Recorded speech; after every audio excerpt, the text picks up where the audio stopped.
Hey everyone, welcome back to the channel.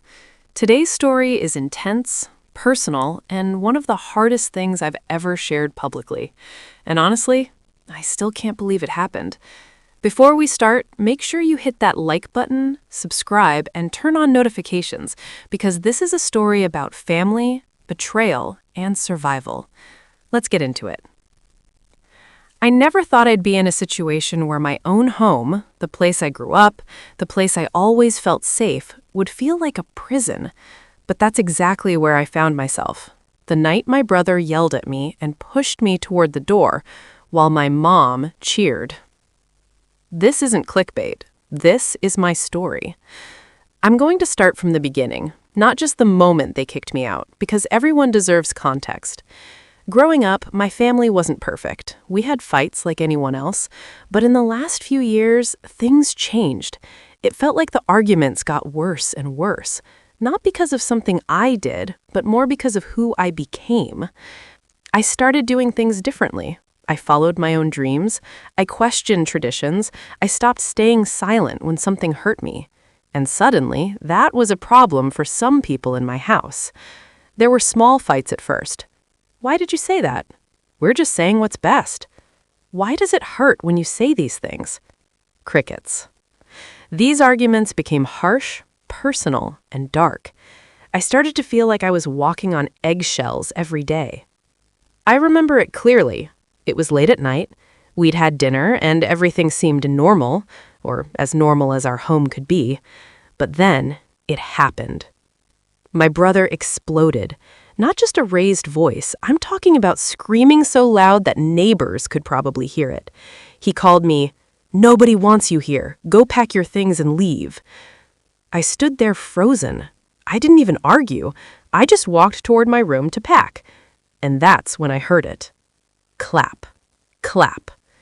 My mom, someone I trusted, someone who I believed would protect me, started clapping her hands in approval at what my brother was doing. It felt like a punch straight to my chest. I thought perhaps, maybe they were joking. Maybe I misunderstood. Maybe tomorrow everything would go back to normal. But deep down, I couldn't ignore the reality. When someone you love celebrates your pain, not just tolerates it, it changes your entire world. I packed a small bag. Clothes, wallet, phone charger. Nothing fancy, but I remember feeling lighter in a strange way. It was scary, of course, but also freeing. I knew something inside me was finally breaking away from all that pain. After that night, I didn't go back home. I stayed with a friend and eventually found a place of my own. Was it easy? Not at all. Was it worth it? Every moment of strength and pain taught me who I could be without fear. If you're watching this and you're going through something similar, whether it's with family, friends, or people you thought cared about you, hear this. Your worth is not defined by someone else's approval. Your pain is real and you deserve support. And sometimes you have to let go to find peace. You are not alone. Thank you for listening to my story.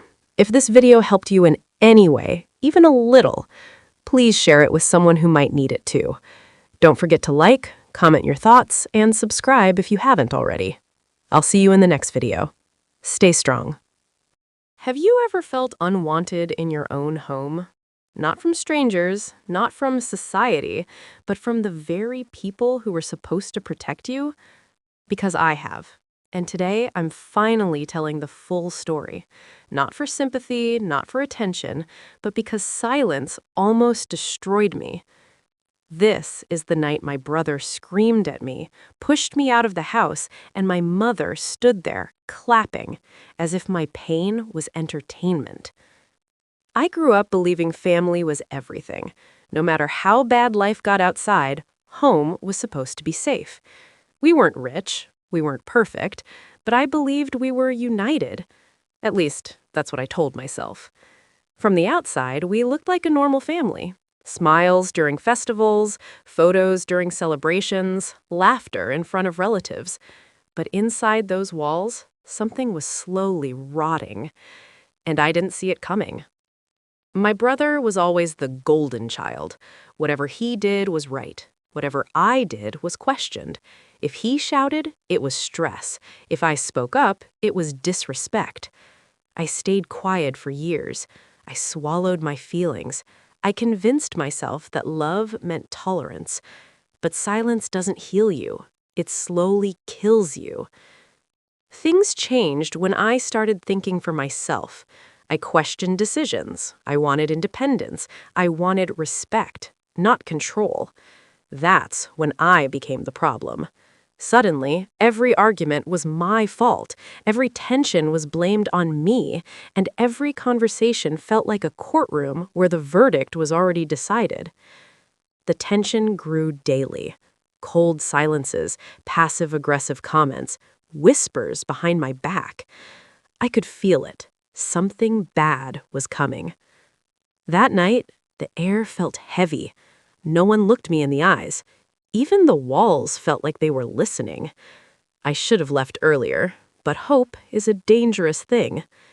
It started with a small argument, a simple disagreement. Then my brother snapped. He stood up, pointing at me, screaming words I will never forget. "You are useless. Nobody wants you here. Get out of this house." I tried to speak. I tried to explain, but he shoved me. Not hard enough to injure me, but hard enough to humiliate me. And then, the sound that broke me. Clap. Clap. My mom was clapping, smiling, approving. In that moment, I realized something terrifying. I was alone. That clap echoed louder than his words. It wasn't anger that hurt me. It was confirmation. Confirmation that I was no longer family. I was an inconvenience. I looked around the room. No one stopped him. No one defended me. That was the moment my childhood ended. I walked into my room. My hands were shaking. I packed clothes, documents, and memories all into one small bag. Every item reminded me of something: a birthday that felt fake, a smile that hid pain, a promise that was never real. I walked out without looking back, because sometimes looking back breaks you again. I sat outside under a streetlight. No plan, no destination, just disbelief. I kept asking myself, what did I do wrong? Why wasn't I enough? But deep in, a new voice whispered, "You survived." If you're watching this and you feel trapped in a toxic home, listen carefully. You are not weak. You are not crazy. You are not alone. Your story matters. Your pain matters. And one day, your freedom will matter more than their approval. I don't hate my family, but I choose